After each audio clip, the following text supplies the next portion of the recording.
दोहरान करेंगे। ओम नमो भगवते वासुदेवाय। ओम नमो भगवते वासुदेवाय। ओम नमो भगवते वासुदेवाय। मुखं करोति वाचालं पंगुं लंघयते गिरिं यत्कृपातमहं वन्दे श्रीगुरुदीनतारिणं परमानन्दं माधवं श्रीचैतन्यमीश्वरम् नारायणं नमस्कृत्यं नरं चैव नरोत्तमं दैवीं सरस्वतीं व्यासं ततो जयमुदीरयेत्। नष्टप्रायेषु अभद्रेषु नित्यं भागवत सेवया भगवती उत्तमश्लोके भक्तिर्भवति नैष्टिकी। हरे कृष्ण कृष्ण कृष्ण हरे हरे, हरे राम राम राम हरे हरे। हरे कृष्णा। सभी भक्तों का पुनः एक बार फिर से स्वागत है आज के श्रीमद् भागवत कथा रूप कार्यक्रम में। आज हम श्रीमद् भागवत कथा रूप में नया अध्याय शुरू करने जा रहे हैं। मैं आपने से निवेदन करूंगा रेखा मल्होत्रा माता जी से कि कल के अध्याय का अंत, कल के अध्याय में हमने क्या पढ़ा था अंत में वो बताएंगे। जो कल हमने अध्याय किया था उसके अंत में क्या था बताइए, फिर हम आज वहां आगे से शुरू करेंगे। हरे कृष्णा प्रभु जी, कल हमने अंत में पढ़ा था कि वो जो आसुरी स्वभाव के उनके मित्र होते हैं कंस के, उसको चिकनी चुपड़ी बातें सुनाकर उनका दिल जो है हृदय बदलना चाहते हैं। और उनकी पहले से ही वो दुष्ट थे। अब ऐसे मित्रों की संगति में उसने साधु संतों को दंड देने का निश्चय कर लिया कंस ने। कंस के ये असुर मनचाहा रूप धारने की कला भी जानते थे, जो कि आगे हमें पता चलेगा। उन्हें चारों दिशाओं में भ्रमण करते हुए संतों एवं भक्तों को प्रताड़ित करने की अनुमति देकर कंस फिर अपने महल में चला गया। तो ये बहुत सारा बढ़िया, न्याय अभी शुरू होगा। धन्यवाद। बहुत बढ़िया। तो जैसा कि हम देख रहे हैं कि भगवान श्री कृष्ण प्रकट हो चुके हैं, वो नंद गोकुल में है। यहाँ पर योग माया प्रकट हो गई है और उन्होंने कंस को चेतावनी दे दी है। कंस ने जो है वो माफी मांगी है देवकी से और वसुदेव जी से। बहुत सुंदर सुंदर कंस ने प्रार्थनाएं बोली है माफी मांगते हुए। लेकिन बाद में जो है कंस वापस जब अपने महल जाता है, अपने जो मित्रगण हैं, साथी गण हैं, उनको जब बुलाता है तो कंस जो है फिर से बदल जाता है। और उनके विचार बदलने के कारण अब वो अलग अलग प्रकार की योजनाएं बना रहे हैं कंस।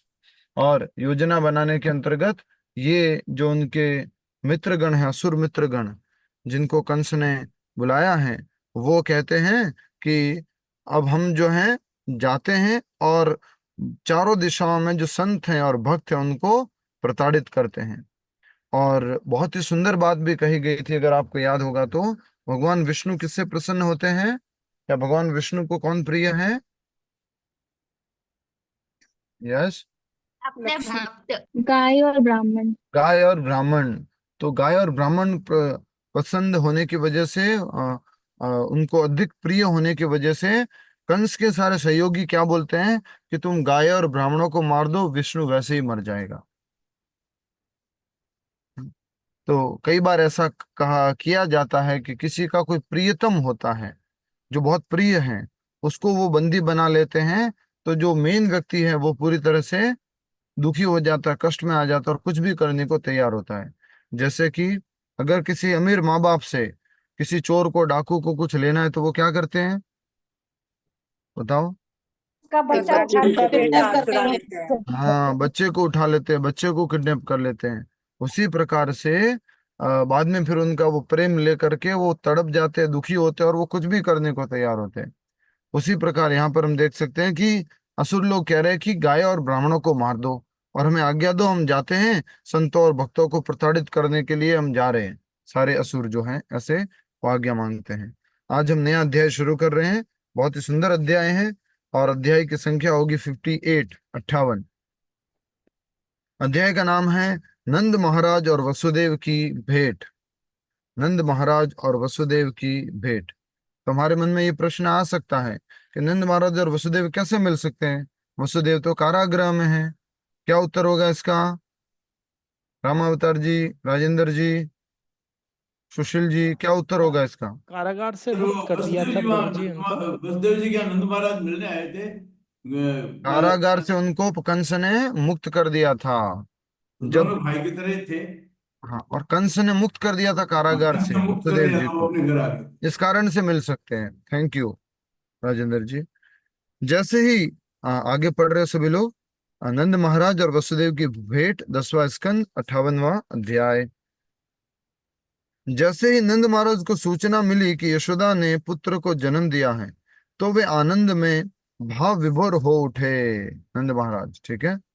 उन्होंने तुरंत स्नान किया और नवीन वस्त्र धारण करके बालक का जात संस्कार करने के लिए ब्राह्मणों को बुलवाया। श्री कृष्ण अच्छा, के जय जन्म, जयेंद्र साहब, जय श्री कृष्णा। माई कौन है? राम अवतार जी, माई कौन है? वह भागवती कथा रोज अटेंड करेगा, तो अटेंड करो, बैठे हो, आपको फोन है, बस बाकी आवाज बंद करिए, आप बात करें। राम अवतार जी फोन ऑन है। Thank you. ओ, माई कौन है? जैसे ही नंद महाराज को सूचना मिली कि यशोदा ने पुत्र को जन्म दिया है, वे आनंद से भाव विभोर हो उठे। उन्होंने तुरंत स्नान किया और नवीन वस्त्र धारण करके बालक का जात संस्कार करने के लिए ब्राह्मणों को बुलवाया। श्री कृष्ण के जन्म को लेकर कुछ छोटे मोटे विवाद हैं। कुछ विद्वानों का कहना है कि श्री कृष्ण का जन्म यशोदा के गर्भ से ही हुआ था, क्योंकि योग माया को उनकी छोटी बहन कहा गया है। साथ ही जात संस्कार केवल तभी किया जाता है जब बच्चे को मां से जोड़ने वाली गर्भनाल काटी जाती है। चूंकि वसुदेव श्री कृष्ण को नंद महाराज के घर पर लाए थे, इसलिए इस गर्भनाल को काटने का प्रश्न ही नहीं उठता। तो इस प्रकार से ये कुछ प्रश्न है कि भाई एक कैसे लाइन भगवान छूट गई, श्री कोई नहीं। कृष्ण जो है एक लाइन छूट गई। हरे कृष्णा,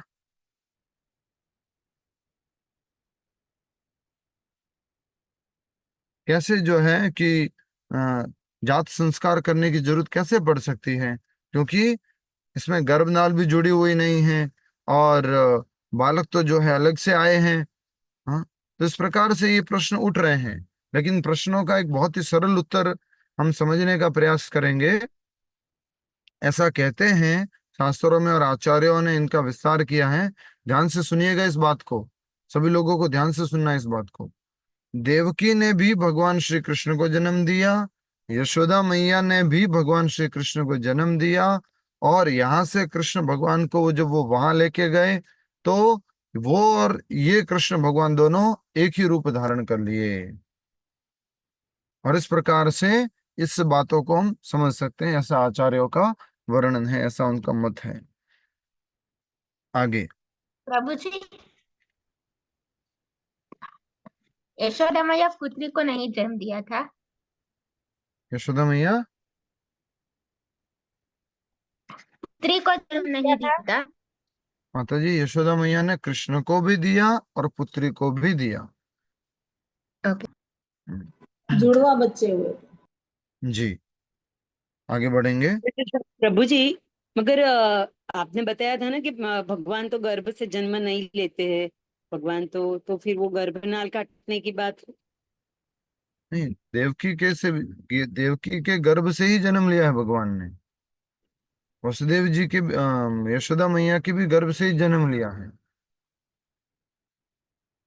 लेकिन वो प्रवेश कैसे किए हैं उनके गर्भ में? वसुदेव जी के मन से या उनके हृदय से देवकी मैया के हृदय में।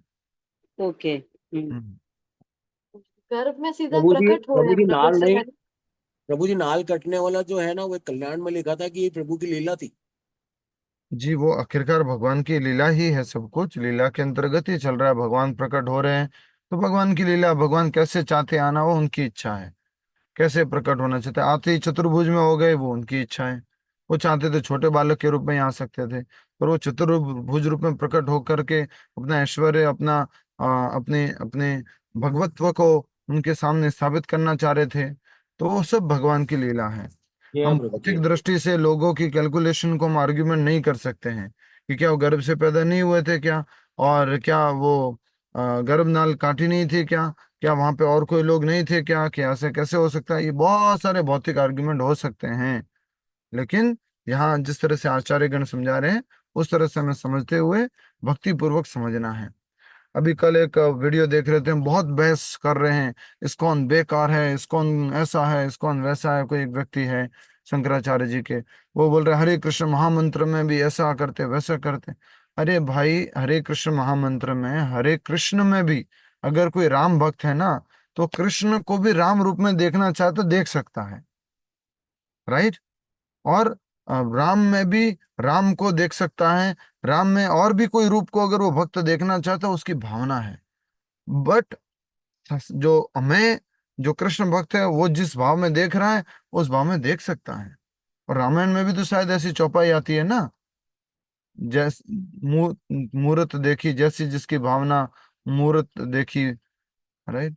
जाकी रही भावना जैसी, मन प्रभु मूरत मूरत प्रभु तिन देखी मूरत देखी तुम तैसी। देखी जैसी। हाँ, जाकी रही भावना जैसी, प्रभु मूरत तिन देखी जैसी। तो इस प्रकार से वहां पर भी वर्णन है। तो बट वो ऐसे एक शंकराचार्य जी के उपासक हैं, उनके फॉलोअर हैं, ऐसे कमेंट किए जा रहे थे इस्कॉन। और इस्कॉन में भी किससे बात कर रहे थे वो व्यक्ति, एक किसी फोक बॉय से, एक नया भक्त था, उससे वो बात कर रहे थे। तो इस तरह से बहुत अब एक और वीडियो लेकर के कट करते रहते हैं, कुछ कट पेस्ट करो इधर से उधर और उसको भाई दिखा दो। बोले इस्कॉन वाले तो किसी को भी भगवत गीता बांट देते हैं, इनको तो भगवत गीता बांट करके पैसे कमाने हैं, इनको तो धंधा करना है। अरे भाई, बोले कि नॉनवेज की दुकान में गए थे, वहां पे नॉनवेज के बाहर एक व्यक्ति नॉनवेज खा रहा था, उसने मना किया कि मेरे चिकन के आटे में नॉनवेज खाया हुआ है, भगवत गीता नहीं लूंगा। लेकिन ये भक्त बोल रहा कोई बात नहीं, आप हाथ धो लिए हैं तो अब ले लीजिए। और एक व्यक्ति खा रहा था, उसको बोल दिया कि आप जो है दूसरे हाथ से ले लीजिए। और उसको जो है बोलने, इतना प्रपोज करने के कारण उसका जो है एक वीडियो बना करके और ऐसे किया जा रहा है कि कोई हाँ।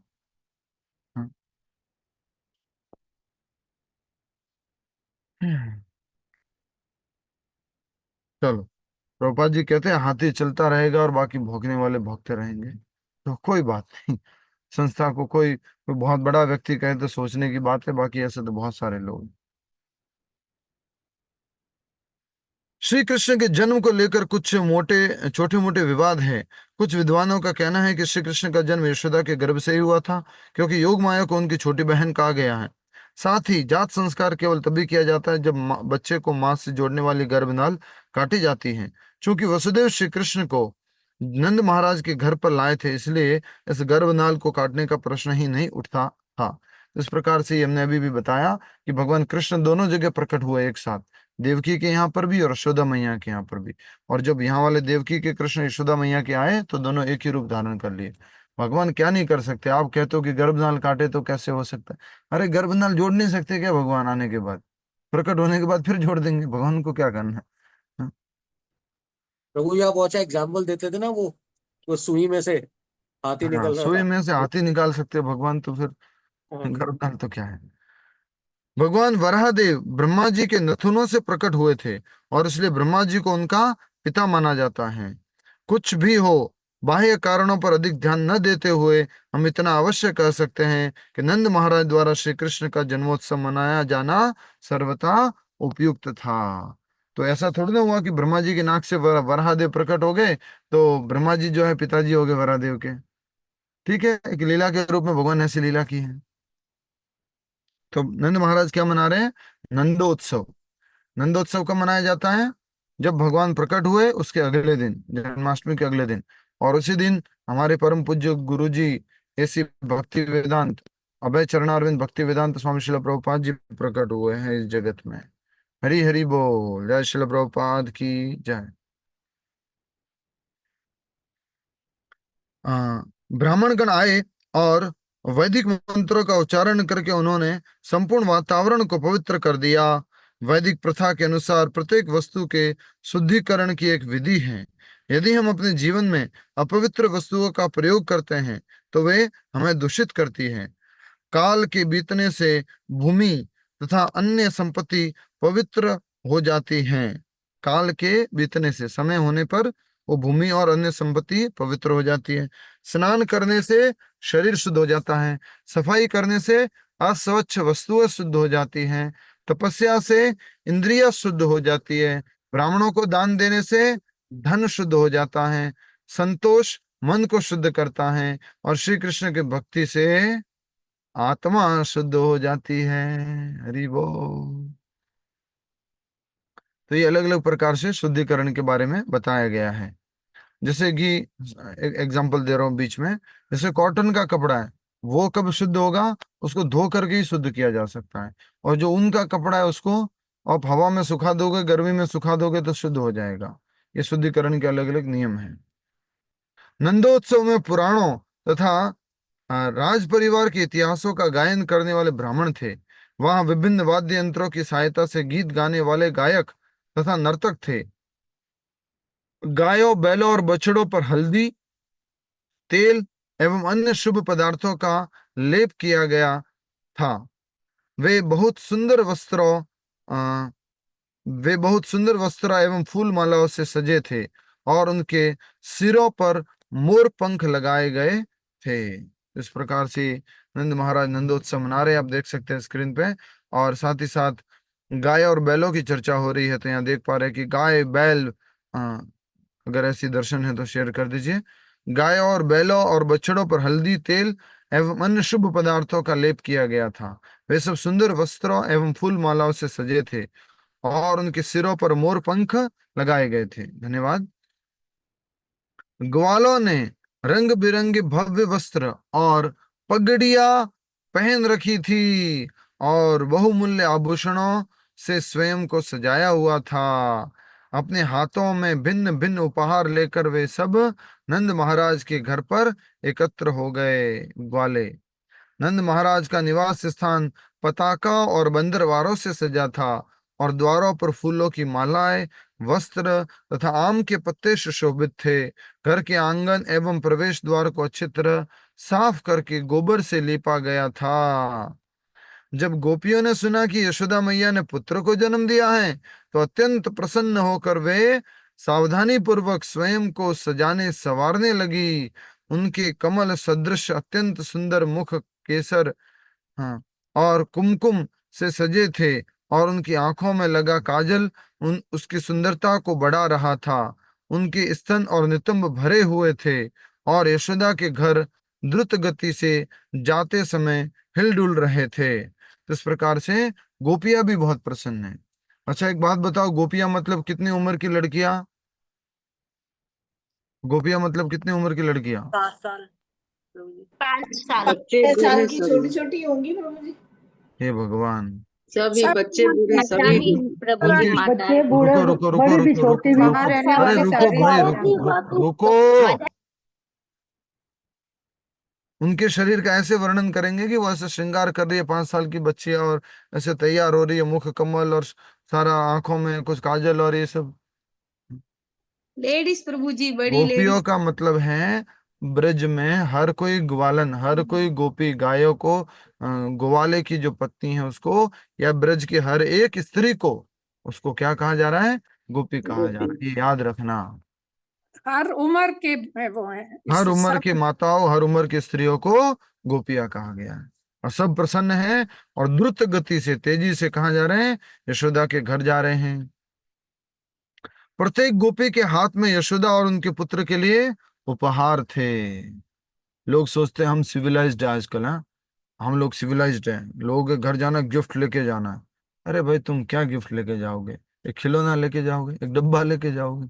ब्रजवासी गिफ्ट लेके जा रहे हैं भगवान श्री कृष्ण के लिए। सोने के थालों में उन्होंने सोने के सिक्के, रत्न जड़ित हार, महीन वस्त्र, नवंकुरित घास, चंदन का लेप, फूलों की मालाएं एवं अन्य वस्तुएं ले रखी थी। ला सकते हो गिफ्ट ऐसा? हाँ? तिजोरी खाली हो जाएगी। परंतु गोपियों को कैसे मालूम कि ये कृष्ण है और ये कौन है? उनको नहीं मालूम था माता जी। तो फिर भी इतनी हेवी गिफ्ट्स लेके जा रही थी, इसका मतलब यही है तरीका सभ्यता। है वहां पर। इसका मुख्य कारण है कि यशोदा मैया और नंद बाबा को बहुत समय बाद पुत्र हुआ था। ऐसा कह सकते हैं लगभग 60 वर्ष की उम्र में पुत्र हुआ था। हाँ, इसलिए ये सब लोग प्रसन्न हैं। और नंद महाराज कौन है? साधारण साधारण ग्वाले नहीं है, नंद महाराज है, नंद वहाँ गोकुल के के राजा राजा थे। हैं। वहाँ के राजा थे। हाँ, इसलिए सब लोग गिफ्ट लेके जा रहे हैं। और उनके लिए कोई बड़ा गिफ्ट नहीं है, सबके पास था ये तो। हम सोच रहे कि अरे अरे, औरत ने जड़ी धार और ये और सोने के सिक्के। अरे भाई पहले खूब था, हम अभी फीके पड़ रहे हैं।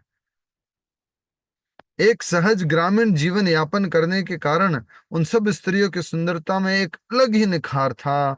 आधुनिक समाज में स्त्रियां सहज स्वाभाविक जीवन नहीं जीती, और इसलिए उनके स्तन और नितंब इतने सुंदर रूप से विकसित नहीं होते। यद्यपि आज स्त्रियां स्वयं को स्वतंत्र तथा प्रगत मानती हैं, परंतु कृत्रिम जीवन के कारण वे अपनी सहज सुंदरता खो चुकी हैं। यहाँ दिया गया गोपियों का वर्णन उन पाश्चात्य देशों की संस्कृति से कितना विपरीत है, जहाँ क्लबों, दुकानों तथा विज्ञापनों के लिए नग्नता को आसानी से खरीदा बेचा जा रहा है। हरि बोल।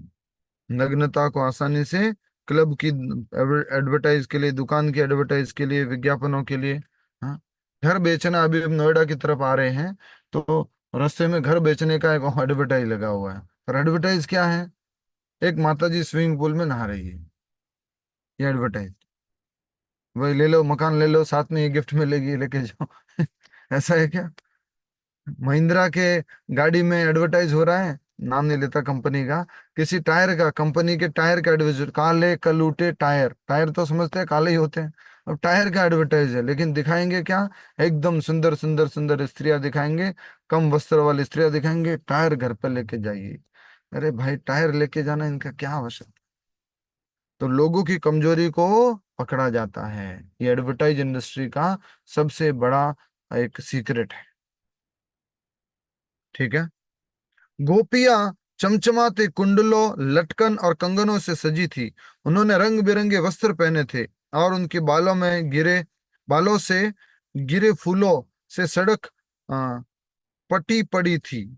सड़कें पटी पटी पड़ी थी। ठीक है। नहीं भरी संदेह, भरी हुई थी, बहुत ज्यादा फूलों से फूलों भर से गया, भर गई थी सड़क। पट्टी पड़ी थी, उनके बहुत बालों रंगीन से थी, गिरे फूलों से सड़कें पट्टी पट्टी होगी, पट्टी पड़ गई है फूलों की। मैंने बहुत ज्यादा गिरा, निसंदेह सजी हुई हमें, थी प्रभु जी, सड़कें सजी हुई थी। बहुत श्याम अधिक। का okay okay okay, thank you, सड़कें सजी हुई थी। निसंदेह हमें स्मरण रखना चाहिए कि गोपियां साधारण स्त्रियां नहीं थी। सबसे इंपॉर्टेंट बात, वे सब श्री कृष्ण की आह्लादिनी शक्ति की विस्तार तथा उनकी नित्य संगिनियां थी। गोपियां कोई ऑर्डिनरी नहीं है, भगवान की नित्य संगिनियां है, राधा रानी का विस्तार है सब, सारी गोपियां। नंद महाराज के घर पहुंचकर ग्वालों की पत्नियां और पुत्रियां शिशु कृष्ण के पास गई और उसे आशीर्वाद देते हुए कहने लगी, हमारी कामना है कि तुम व्रज के राजा बनो और सब ब्रजवासियों का पालन करो। तब उन्होंने भगवान के सिर के ऊपर हल्दी, तेल और जल का मिश्रण छिड़का और उनके लिए प्रार्थना की। किसके लिए प्रार्थना कर रहे हैं? भगवान के लिए, परम पुरुषोत्तम भगवान श्री कृष्ण के लिए प्रार्थना कर रहे हैं। ये उनका भाव है। उनको नहीं मालूम है ये कौन है बच्चा, लेकिन फिर भी ये प्रार्थना कर रहे हैं। और भगवान ये सब क्या कर रहे हैं? स्वीकार कर रहे हैं। भगवान कहने के लिए कह सकते हैं, अरे क्या कर रहे हो ये सब, तेल, ये कुमकुम हटा, मैं भगवान हूं। नहीं, पूरा वातावरण हर्षोल्लास से भरा था। उत्सव का आनंद लेते हुए ग्वाले एक दूसरे पर दही, रबड़ी, माखन और पानी का मिश्रण उछालने लगे। यहाँ तो खाने को नहीं मिलता है देसी गाय का, अरे उछाल रहे हैं। वहां एक प्रकार की होली आरंभ हो गई, और खाली रंगों की होली नहीं है, रबड़ी, माखन, दही और पानी के अलग अलग मिश्रण। और पुरुष स्त्रियों पर भी यह मिश्रण फेंकने लगे। गोपियों ने भी उत्साहपूर्वक ग्वालों पर मिश्रण की वर्षा की, और इस प्रकार सब एक दूसरे पर माखन का लेप लगाने लगे। विद्वान ज्योतिषियों ने, लोग बर्थडे पे क्या मनाते हैं, वो आजकल ट्रेडिशन हो गया है, केक काटने का केक, पकड़ करके ले तो, और केक में क्या है? अंडा है, और वो जो तेल है सोयाबीन का, उसको कैसे भी करा करके क्रीम बनाया हुआ है, और वो पहले ओरिजिनल माखन एकदम। और बड़ी बड़ी कंपनियां एडवर्टाइज करती है, क्या एडवर्टाइज करती है? स्पेशल एक्सपोर्ट क्वालिटी की बटर क्रीम लीजिए हमारे से, 50 ग्राम 800 रुपए।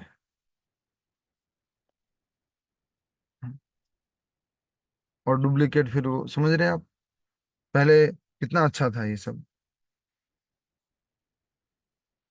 ठीक है।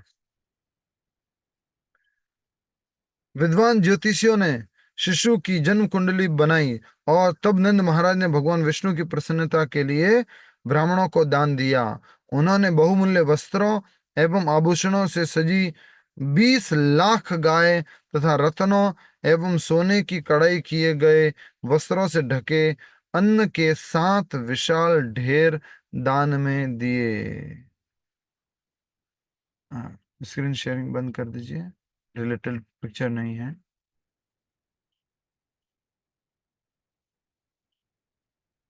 कितनी गाय दान में दी है? इसमें 20 लाख गाय, 20 लाख प्रभु जी। 20 लाख गाय दान में दी है। और उनको भी क्या किया होगा उन्होंने?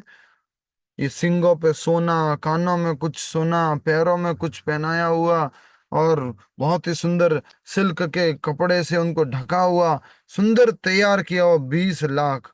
उन्होंने बहुमूल्य वस्त्रों एवं आभूषणों से सजी धजी 20 लाख गाय तथा रत्नों एवं सोने की कढ़ाई किए गए वस्त्रों से ढके अन्न के 7 विशाल ढेर दान में दिए। 7 लगभग पहाड़ अन्न के दान में दिए नंद महाराज ने।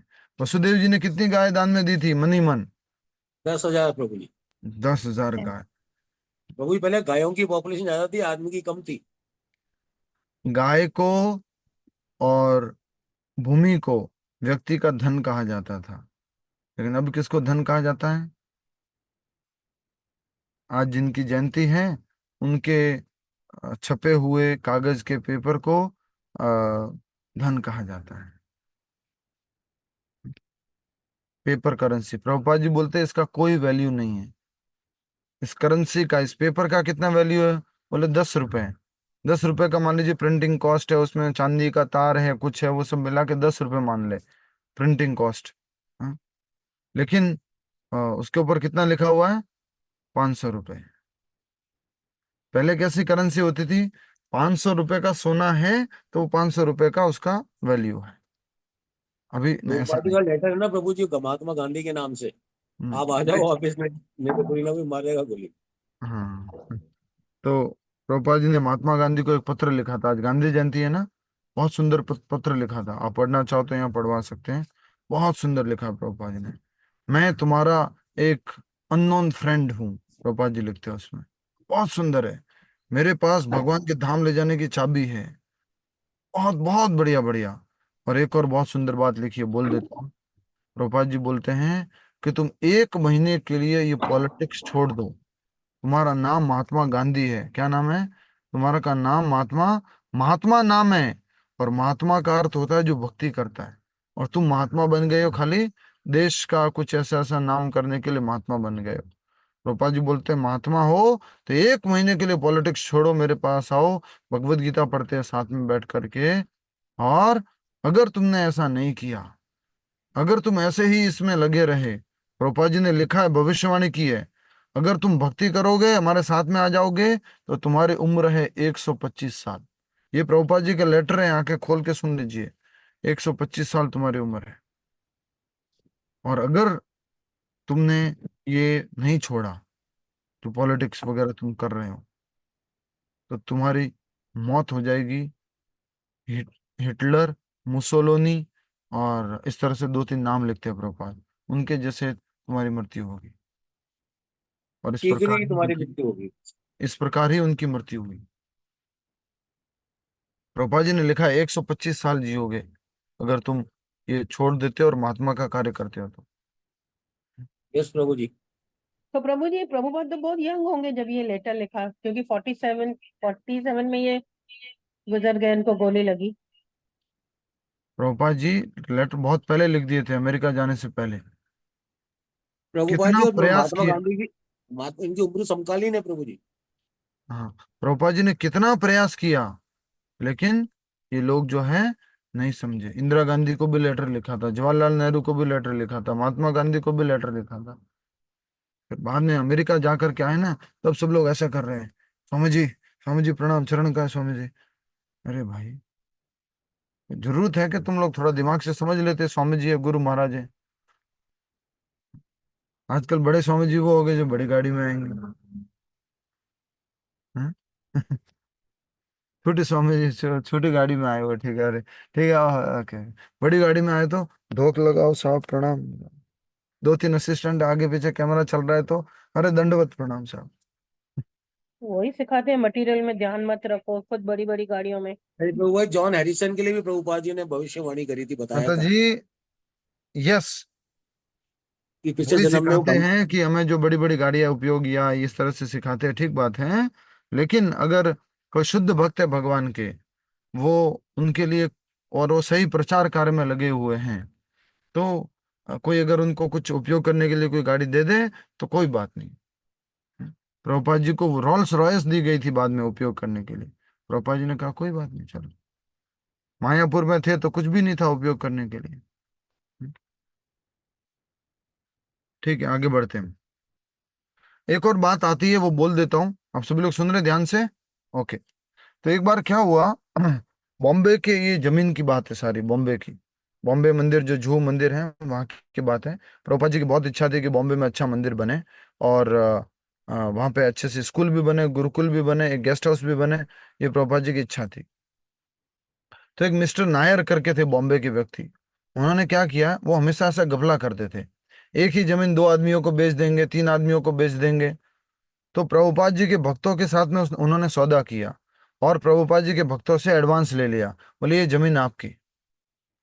और फिर प्रभुपाद जी के भक्तों ने जो है वहां पे छोटा सा एक टेंट लगा दिया, और थोड़ा सा पतरे वाला मंदिर कुछ बना दिया, और प्रभुपाद जी ने वहां पर राधा रास बिहारी जी की स्थापना कर ली। वहां पर राधा रास बिहारी जी की प्रभुपाद जी ने स्थापना कर ली। और ये मिस्टर नायर जो है, वो लैंड के डॉक्यूमेंट दे ही नहीं रहे, लैंड कर ही नहीं रहे हैं, न ही कुछ आगे उस प्रोसेस को बढ़ा रहे हैं। फिर बाद में मालूम पड़ रहा है कि मिस्टर नायर तो घुमा रहे घुमा रहे घुमा रहे, ध्यान से समझिएगा, बहुत सुंदर बात है, शॉर्ट में बता रहा हूँ, बहुत लंबी कथा है ये। तो प्रभुपाद जी ने अपने शिष्यों को बोला, ये बहुत खतरनाक व्यक्ति है, इससे सावधान रहना। तो अमेरिका वाले हो, तुम्हारे को मालूम नहीं है भारतीय बिजनेसमैन कैसा होता है, तुम्हारे को घुमा देगा, लपेट लेगा, तुम समझ नहीं पाओगे। प्रभुपाद जी उनको बोलते हैं, प्रभुपाद जी वृंदावन आए, तो फिर वहां पे ये सब चल रहा है, प्रॉब्लम चल रहा है, मिस्टर नायर मानने को तैयार नहीं है। फिर इधर कोलकाता आए तो भी मानने को तैयार नहीं है। एक बार वो मिस्टर नायर और वो सब लोग मिलने के लिए आते प्रभुपाद जी को। मिस्टर मिस्टर नायर जानता है कि प्रभुपाद जी तो भारतीय हैं, और भी और कौन है, गुरु जी है, आचार्य हैं, इनसे मैं बात नहीं कर पाऊंगा। तो वो अपने किसी गुरु जी को लेके आता है, किसी गुरु जी को लेके आता है, और गुरु जी को लेके जाते हैं प्रभुपाद जी के पास, बोले ये प्रभुपाद जी से बात कर लेंगे। तो प्रभुपाद जी उस टाइम में ऐसे यौन करते हैं, उबासी लेते हैं, आओ गाँव। तो मिस्टर नायर और उसके गुरुजी बोलते हैं, गुरुजी आपको जो है ना नींद आ रही है, थोड़ा सा आप थक गए, रेस्ट ले लीजिए।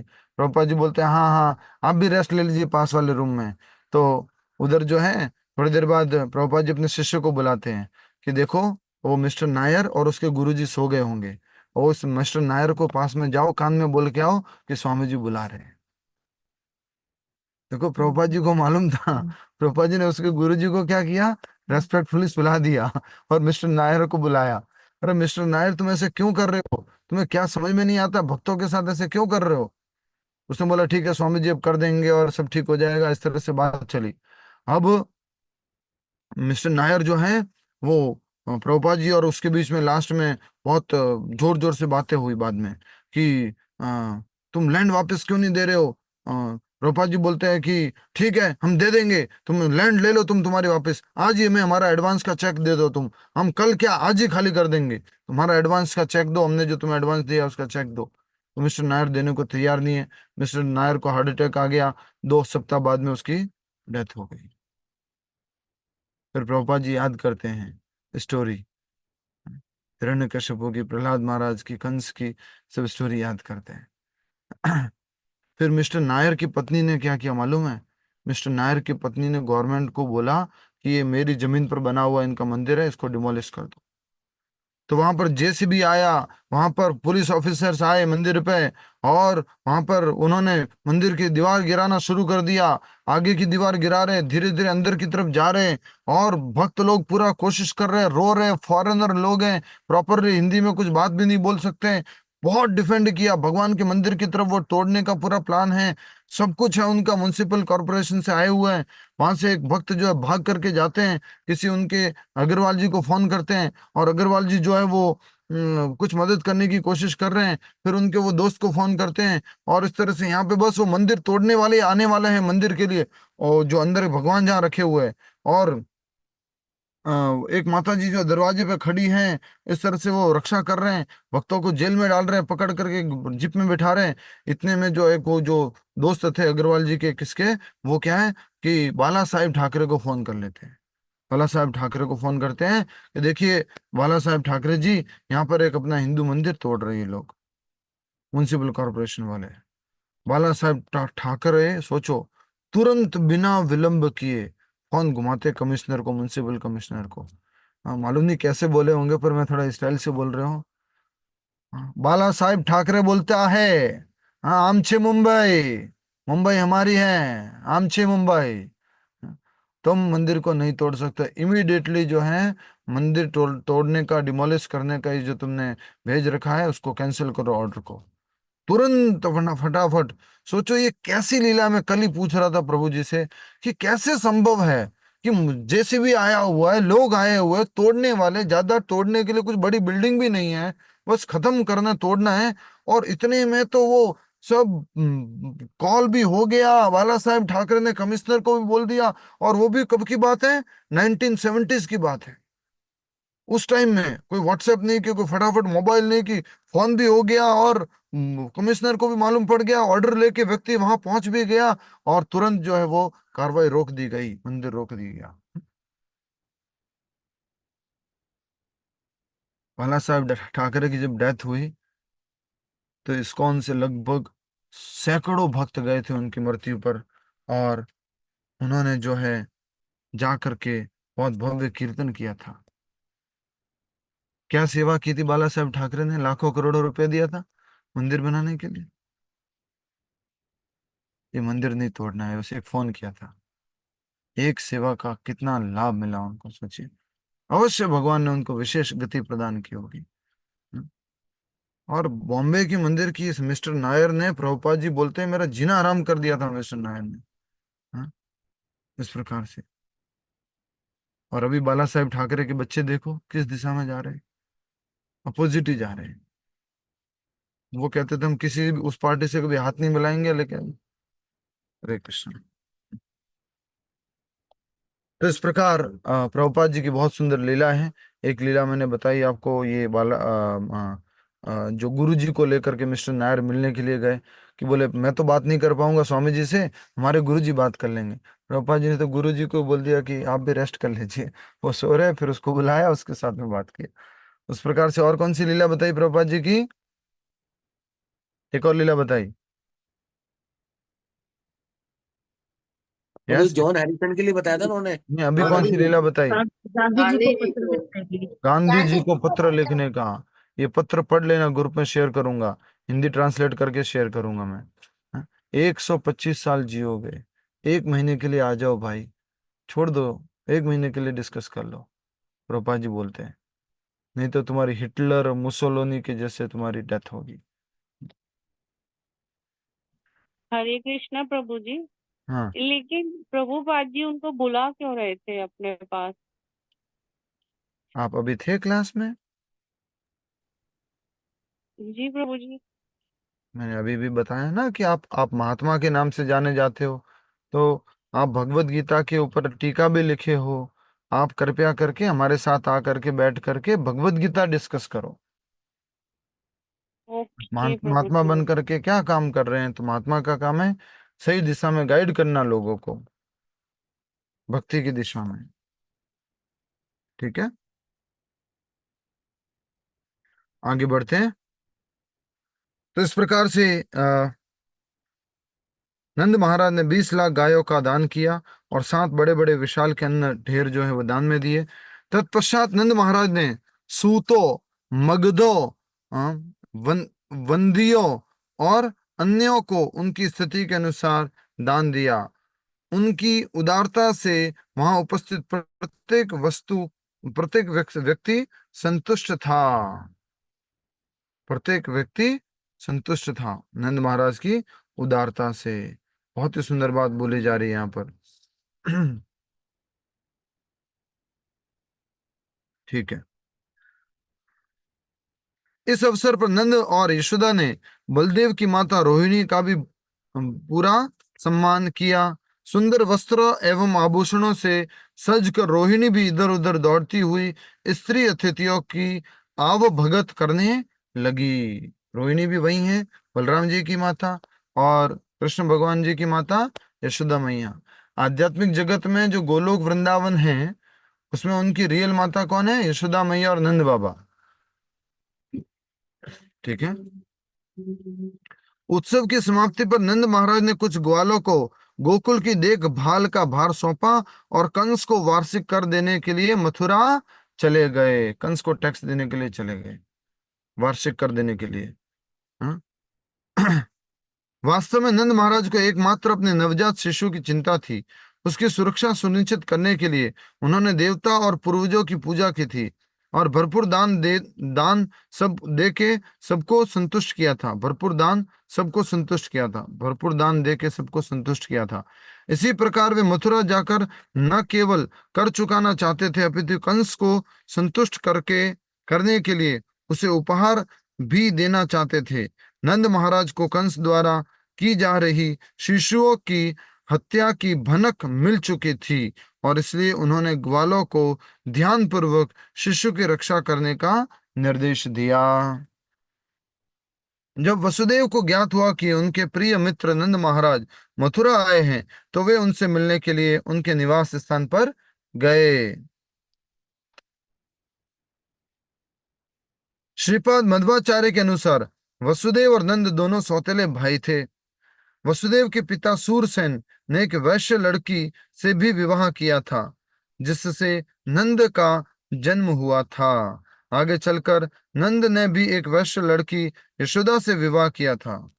वसुदेव जी क्या है? क्षत्रिय है। नंद महाराज क्या है? बोलो। वैश्य है।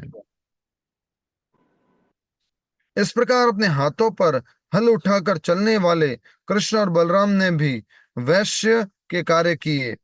बलराम जी कृषि और श्री कृष्ण गोरक्षा का प्रतिनिधित्व करते हैं। बलराम जी किसका? कृषि का, और भगवान श्री कृष्ण गोरक्षा का। वसुदेव को आया देखकर नंद महाराज हर्षित हो उठे और तुरंत अपने स्थान से उठकर उनका आलिंगन किया।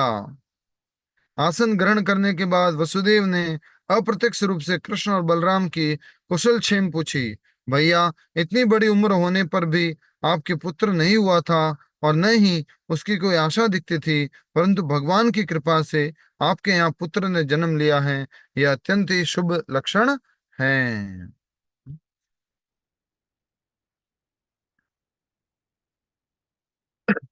तो मथुरा में भी घर था वसुदेव नंद महाराज का। ठीक है, मथुरा में भी घर था नंद महाराज का। वहां पर वसुदेव जी मिलने के लिए गए थे।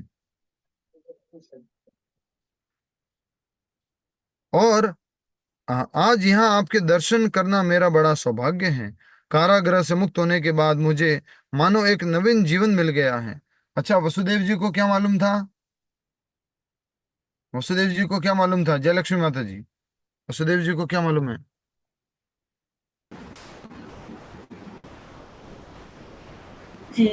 कृष्ण उनके यहाँ पल रहा है।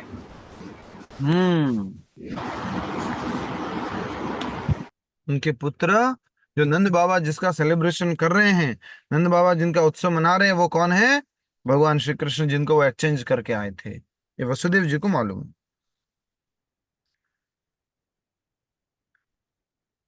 और आज यहाँ आपके दर्शन करना मेरा बड़ा सौभाग्य है। कारागृह से मुक्त होने के बाद मुझे मानो एक नवीन जीवन मिल गया है। जिस प्रकार नदी की लहरों में लकड़ियों के बहते टुकड़े और तृण उसके प्रवाह से दूर चले जाते हैं, उसी प्रकार अपने पूर्व कर्मों तथा काल की बहती तेज लहरों के प्रभाव से एक ही परिवार के सदस्य दूर हो जाते हैं। हम एक ही परिवार के हैं, घनिष्ठ हैं, प्रेमी हैं, लेकिन हम अलग अलग रह रहे हैं। ऐसे करके वसुदेव जी बोल रहे हैं नंद महाराज को।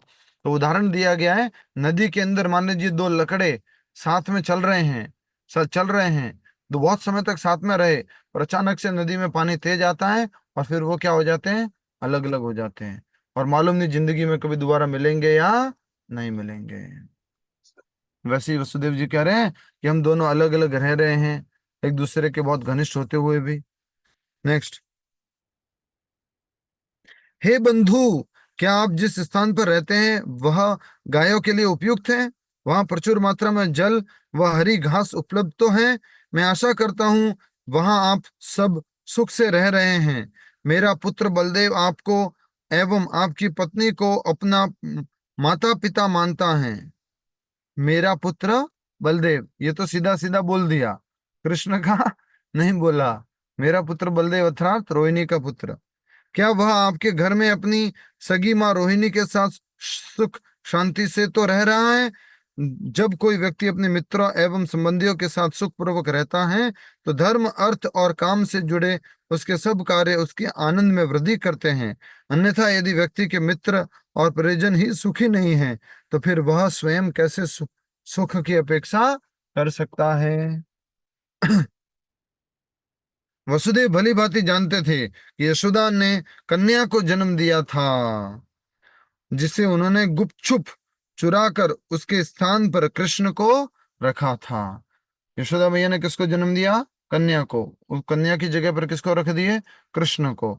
और कन्या को लेके आ गए। तो वसुदेव जी को तो मालूम है, एक तो मेरा पुत्र है बलराम जो कि रोहिणी का पुत्र है, और एक मेरा पुत्र है कृष्ण, वो यशोदा के पुत्र के रूप में भी जाना जा रहा है। अपनी बातों एवं प्रश्नों के माध्यम से वसुदेव जानना चाहते थे कि नंद महाराज को इस घटना की भनक भी है या नहीं, कि मैंने एक्सचेंज किया इसके बारे में जानते भी है कुछ, पर लड़की इनके यहाँ पैदा हुई थी कुछ मालूम भी है? ये इस तरह से थोड़ा घुमा घुमा के, गाय कैसी है, बछड़े कैसे है, बलराम कैसा है, प्रजा कैसी है। जब वसुदेव ने पाया कि नंद महाराज कृष्ण को अपना ही पुत्र मान रहे हैं तो वे निश्चिंत हो गए कि कंस को भी इस अदला बदली की कोई भनक नहीं हुई होगी। संतुष्ट हो गए। वसुदेव कृष्ण के विरह का अनुभव कर रहे थे, और चूंकि उन्हें पूरा विश्वास था कि कंस अलग अलग असुरों को भेजकर कृष्ण को मारने का प्रयास करेगा, इसलिए उन्होंने नंद महाराज के गांव की सुरक्षा के विषय में प्रश्न किया। नंद महाराज ने उत्तर दिया तो वसुदेव जी को थोड़ा मालूम था, क्षत्रिय है तो वो क्या करेगा, कंस राक्षस है तो क्या करेगा। अभी वो दूसरी दूसरी योजना बनाएगा कंस को मारने को, क्योंकि योग माया ने बोल दिया तुम्हारा पुत्र तो जन्म हो चुका है कहीं और स्थान पर।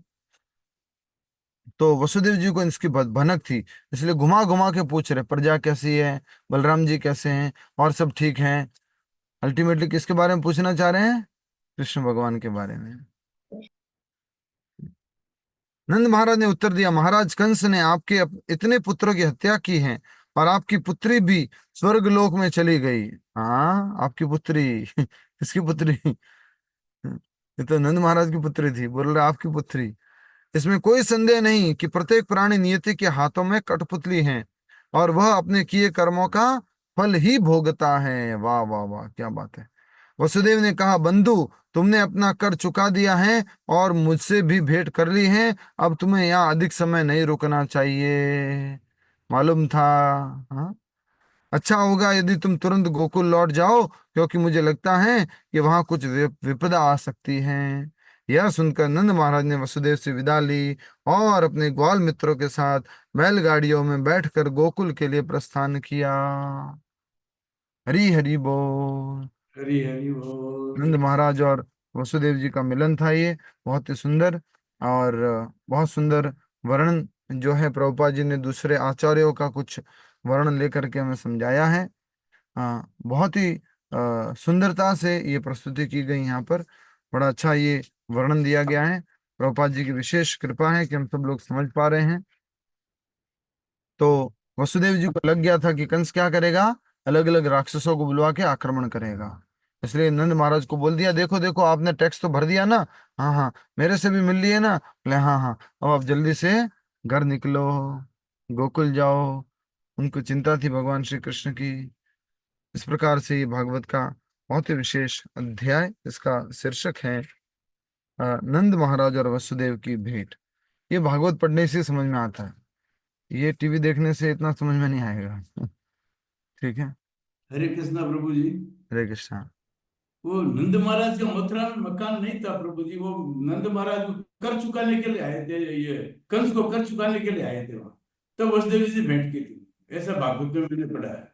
अच्छा अच्छा, नहीं यहाँ जैसे थोड़ा ऐसा लिखा है, इसलिए मैंने ऐसा बोला वो कर कि चुकाने के लिए आए थे, तो यहाँ पर वसुदेव जी बोल रहे हैं, वसुदेव को ज्ञात हुआ कि उनके प्रिय मित्र मथुरा आए हैं, तो उनसे मिलने के लिए उनके निवास स्थान पर गए। तो मैं भी उनका घर नहीं, कोई गेस्ट हाउस होगा या कुछ होगा, निवास स्थान पर गए, वसुदेव जी मिलने के लिए गए सामने से। और दूसरी एक भागवत में मैंने पढ़ा, नंद महाराज खुद वसुदेव जी से मिलने आए। हाँ, भागवत पुराण के अंदर तो यही है शायद जो हाँ, भागवत पुराण ही पढ़ा है। हाँ, गीता में गोरखपुर में भागवत। उसमें भी यही होगा कि वसुदेव जी से नहीं, नंद महाराज जो है वसुदेव जी नंद महाराज को मिलने के लिए गए।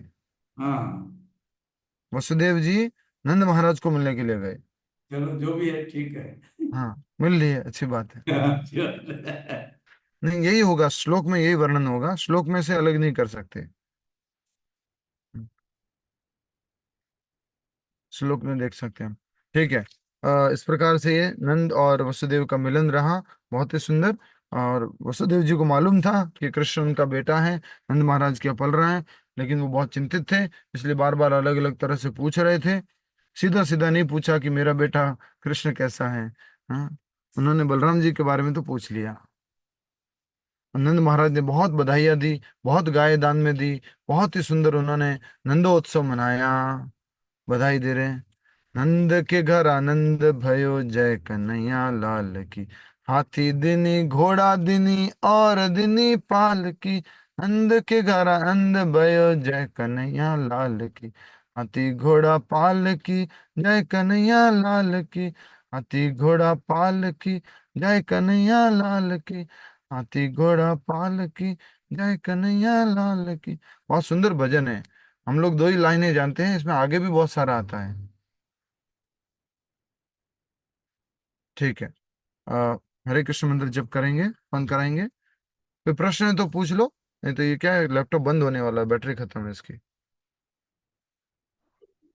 प्रभु जी, बलराम जी वासुदेव के बेटे थे, पर वो तो मथुरा में थे और वो वहां पे थे गोकुल में। पुरा में कौन थे? माता जी क्या पूछ रहे, बोलिए ना। हाँ जी प्रभु जी, बलराम जो थे वो वासुदेव हाँ के बेटे थे ना, हाँ तो पर वासुदेव तो मथुरा जी में थे, हाँ जेल में, हाँ। और वो जो रोहिणी थी वो गोकुल में थी, तो वो उनके बेटे कैसे हुए?